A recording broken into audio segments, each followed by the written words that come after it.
वफाकी वज़ीर मनसूबाबंदी तरक्की खुसूसी इक़दाम एहसन इकबाल की ज़ेर सदारत सेंट्रल डेवलपमेंट वर्किंग पार्टी का इजलास आज मुनक्किद हुआ। इजलास में 49.310 अरब रुपए के तरक्याती मनसूबों की मंजूरी दी गई, जबकि 19.96 अरब रुपए के मनसूबे हतमी मंजूरी के लिए executive committee of national economic council एक्निक को भेज दिए गए। इजलास में तालीम, सेहत, आला तालीम, सनत, इत्तलाती टेक्नोलॉजी, अफरादी कुव्वत, ज़राए अबलाग, शहरी मनसूबाबंदी, बिजली और खुसूसी इलाकों समेत मुख्तलिफ शोबों के कलीदी मनसूबों का जायजा लिया गया। CDWB ने 2 अहम तालीमी मनसूबों की मंजूरी दी, जिनका मकसद पसमानदा इलाकों में मियारी तालीम की फराहमी को वसअत देना है। इन मनसूबों में गिलगित बल्तिस्तान और आज़ाद जम्मू कश्मीर में दानिश स्कूलों के लिए फंड्स की मंजूरी शामिल है।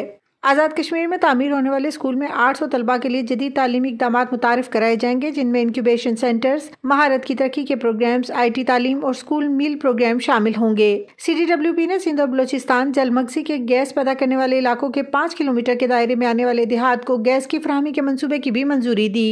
HEC के 2 बड़े मंसूबे भी इजलास में मंजूर किए गए। पहला मंसूबा Bannu university of science and technology को मुकम्मल यूनिवर्सिटी का दर्जा देने का है, जबकि दूसरा मंसूबा national centre for brand development के क़याम का है। CDWB ने स्पार्को के ज़ेरे एहतमाम Pakistan optical remote sensing satellite मंसूबे को एक्निक को सिफारिश कर दिया।